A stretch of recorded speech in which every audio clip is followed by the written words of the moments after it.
E aí pessoal, tudo bem? Aqui é o Rony, professor de Física. Neste vídeo, vamos resolver um exercício relacionado ao estudo do campo magnético. Observe o quadro enquanto eu faço a leitura do enunciado. Uma espira quadrada de lado L é percorrida por uma corrente elétrica estacionária de intensidade I. Item A. Determine em módulo direção e sentido o campo magnético B em função de Z em um ponto P situado sobre o eixo da espira. Reta perpendicular ao seu plano, passando pelo centro O da espira, à distância Z do ponto O. Observe o quadro. Para Z igual a zero, relacione o resultado com o resultado obtido no problema resolvido no vídeo anterior. E item B, interprete o resultado obtido para Z muito maior do que L. Para resolver o exercício, nós devemos recorrer à lei de Biot-Savart.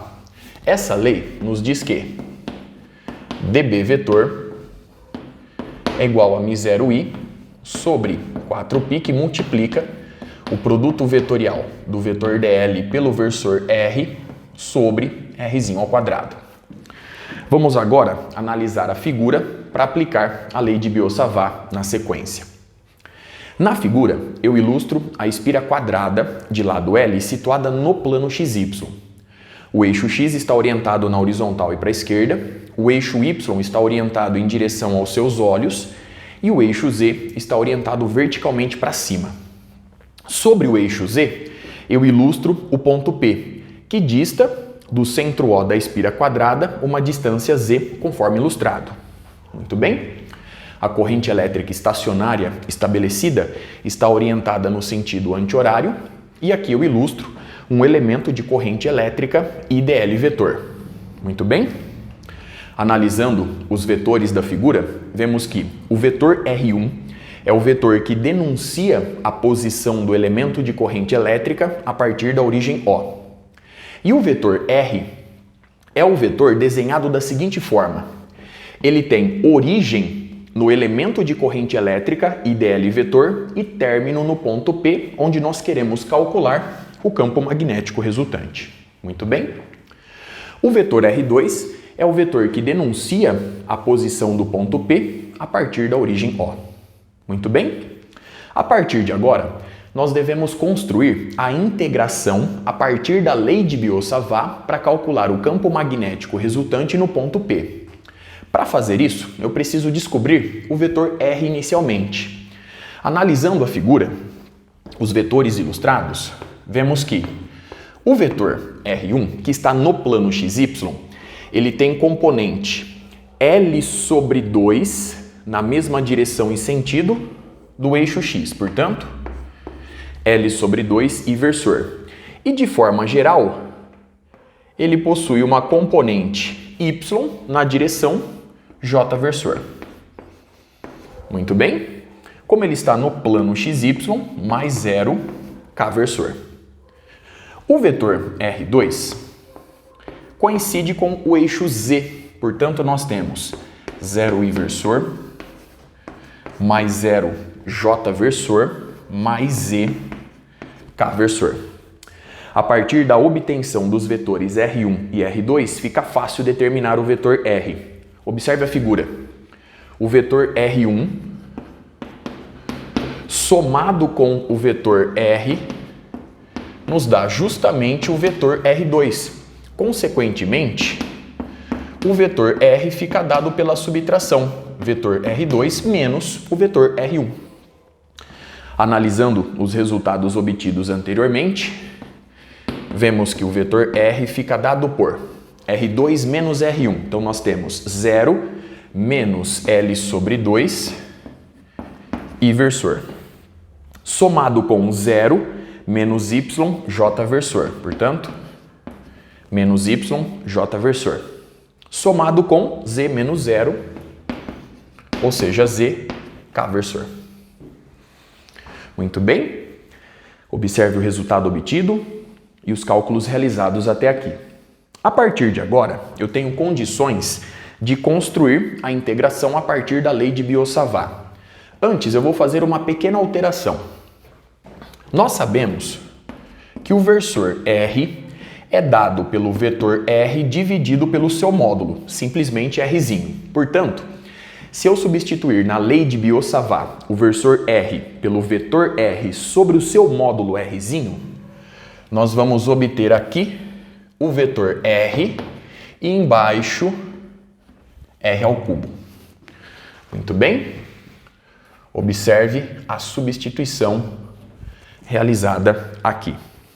Bom, substituindo esse resultado na lei de Biot-Savart, nós vamos obter a seguinte expressão. Antes, vamos resolver passo a passo, calculando inicialmente esse produto vetorial. O vetor dl, que eu aqui ilustro, ele está na mesma direção e sentido do eixo y, portanto, ele é 0 i versor mais dy, j versor mais 0 k versor. Muito bem? Observe a sua representação. O vetor R aqui se encontra, portanto, vamos resolver esse produto vetorial inicialmente.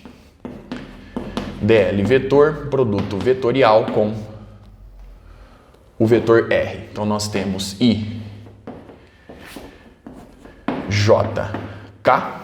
Na segunda linha, eu vou colocar as componentes do vetor dl. Então, nós temos 0, dy e 0.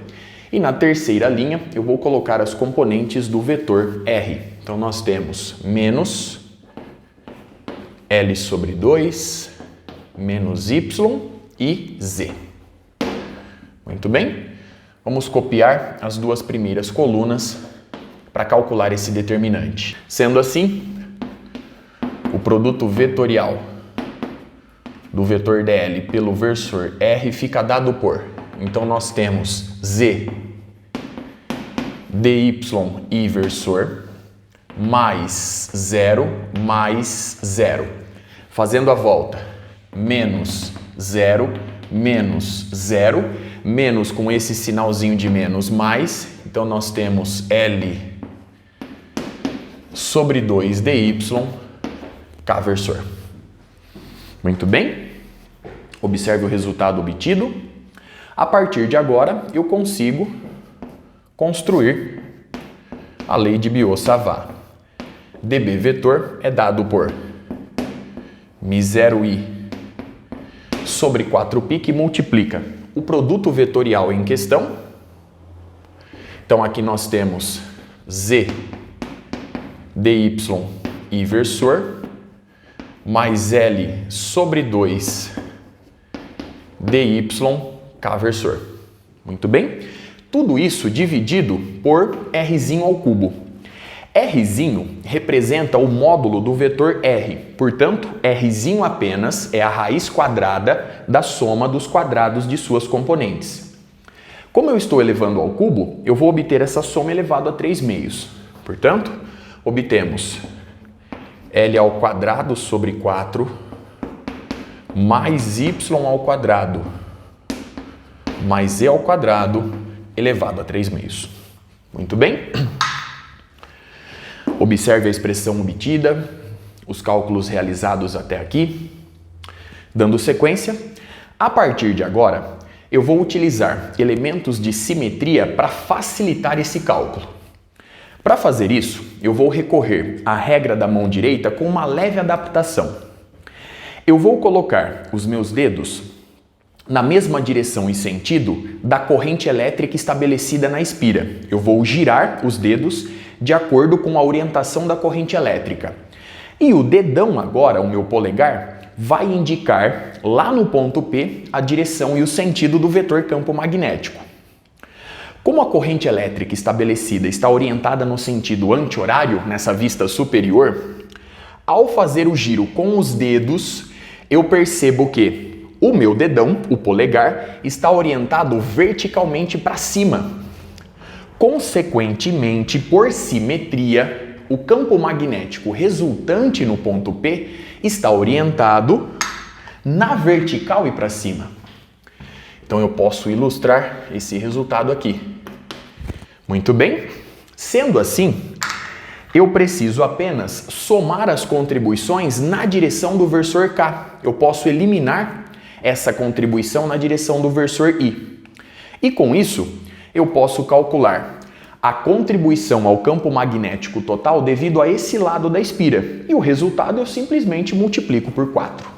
Muito bem? Então vamos fazer essa alteração aqui. Eu vou eliminar essa parcela por simetria. Portanto, nós vamos ficar com L sobre 2 DYK versor. Então vamos lá. Então agora nós temos L sobre 2 DYK versor. O resultado obtido, não se esqueça, eu vou multiplicar por 4.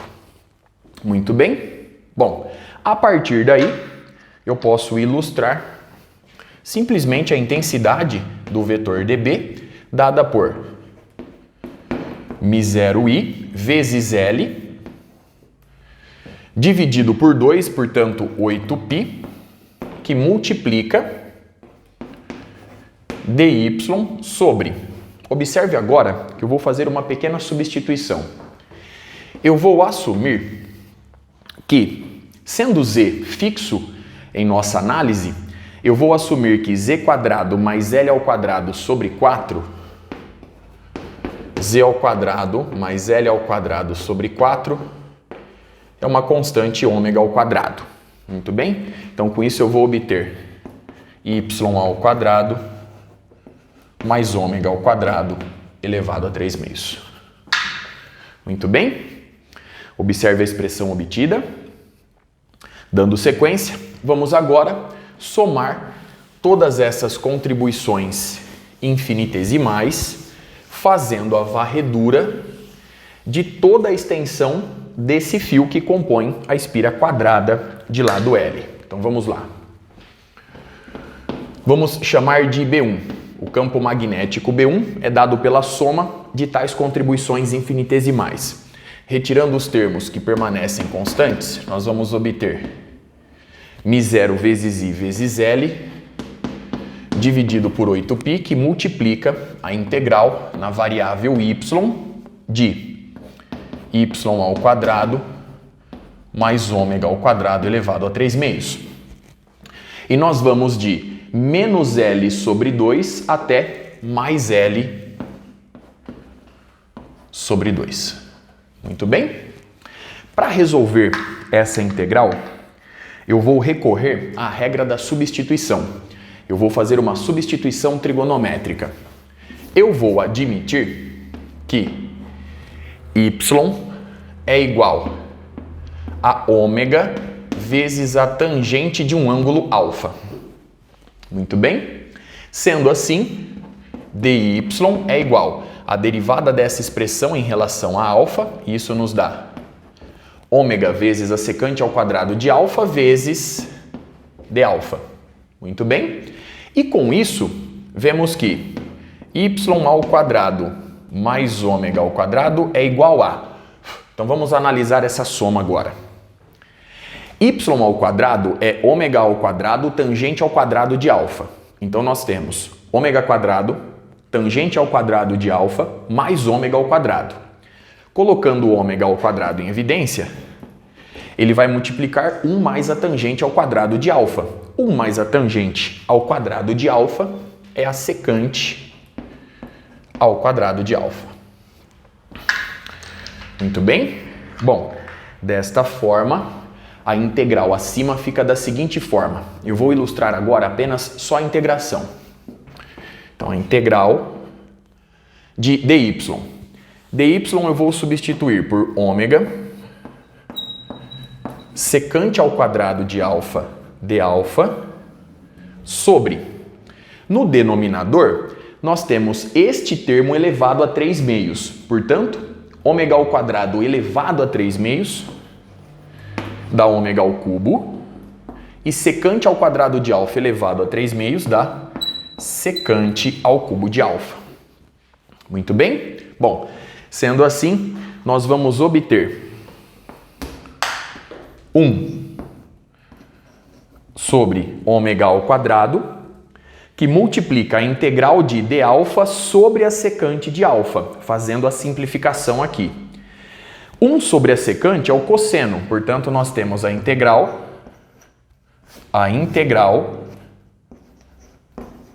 do cosseno de alfa de alfa. Muito bem, vamos colocar o dα aqui. Vou apertar um pouquinho o dB. Muito bem.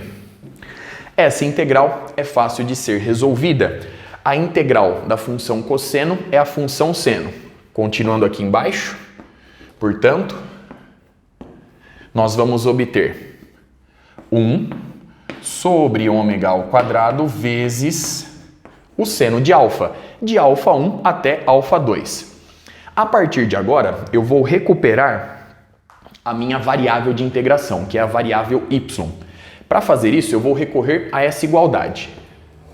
Observe o seguinte, o ângulo α, eu vou posicionar nesse vértice do triângulo retângulo. A tangente de α é o cateto oposto y dividido pelo cateto adjacente. Portanto, a hipotenusa é y ao quadrado mais ômega ao quadrado. Muito bem? Sendo assim, o seno de α fica dado por, então nós temos seno de α é o cateto oposto, y, dividido pela hipotenusa, que é a raiz quadrada de y ao quadrado mais ômega ao quadrado. Muito bem? Recuperada a variável de integração, nós vamos de menos L sobre 2 até L sobre 2. Muito bem? Observe o resultado obtido até aqui. Bom, pelo teorema fundamental do cálculo, continuando aqui embaixo, nós vamos obter o seguinte resultado. Eu vou trocar y por L sobre 2. Então eu vou obter L dividido por 2 ômega ao quadrado, raiz quadrada de L ao quadrado sobre 4 mais ômega ao quadrado, menos esse mesmo termo quando o y é menos L sobre 2. Pela regra de sinal, eu vou somar novamente. Eu vou efetuar uma soma. Eu vou somar o mesmo termo duas vezes. Portanto, nós vamos obter L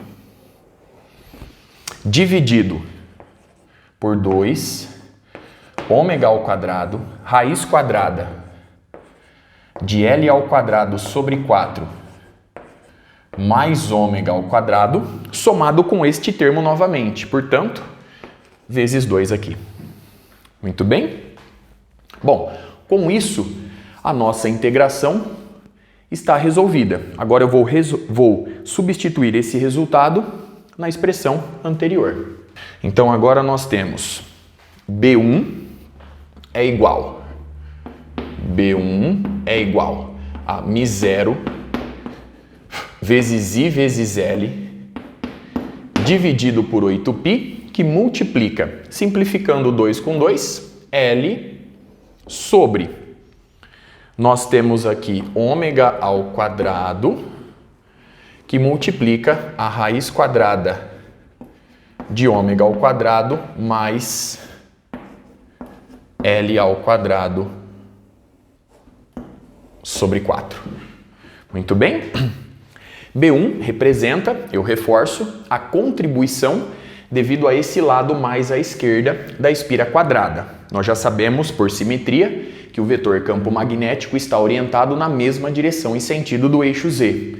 E, portanto, o campo magnético total, a sua intensidade, eu reforço, na mesma direção e sentido do eixo Z, é dada por B1 vezes 4. Com isso, a gente encerra o item A. O vetor campo magnético B, como função de Z, é igual a este termo vezes 4. Então, nós temos μ0 vezes I vezes L ao quadrado, dividido por 2π, lembre-se que eu multipliquei por 4 vezes. Ômega ao quadrado eu vou substituir por Z ao quadrado mais L ao quadrado sobre 4.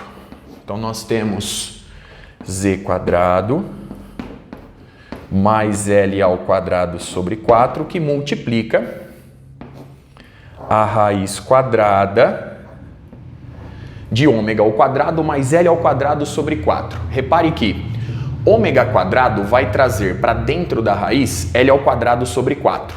Mais L ao quadrado sobre 4 nos dá L ao quadrado sobre 2. Portanto, dentro da raiz eu tenho Z quadrado mais L ao quadrado sobre 2. O vetor campo magnético possui a sua intensidade na mesma direção e sentido do eixo Z, conforme ilustrado no quadro. Muito bem? Observe mais uma vez o resultado obtido e os cálculos realizados até aqui. Muito bem? A partir de agora, vamos substituir Z por zero para que você possa comparar o resultado obtido com o resultado obtido na resolução do problema do vídeo anterior. Substituindo Z por zero, então nós vamos obter agora B para Z igual a zero. Muito bem? Fazendo isso, nós vamos obter μ0 vezes I vezes L elevado ao quadrado sobre 2π que multiplica. Se Z é igual a zero, então aqui eu tenho L elevado ao quadrado sobre 4 vezes a raiz quadrada de L ao quadrado sobre 2, pois Z é igual a zero. Então nós vamos obter aqui L sobre a raiz quadrada de 2. Muito bem?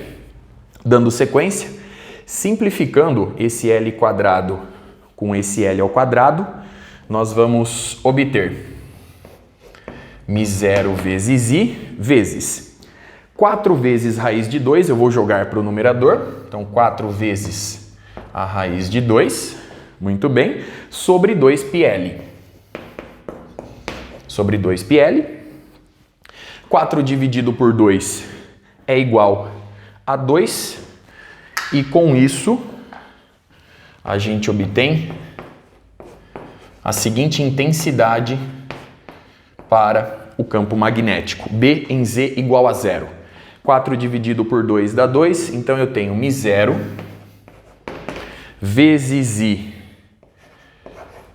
vezes 2 raiz de 2 dividido por π vezes L. A partir de agora, você tem a seguinte tarefa.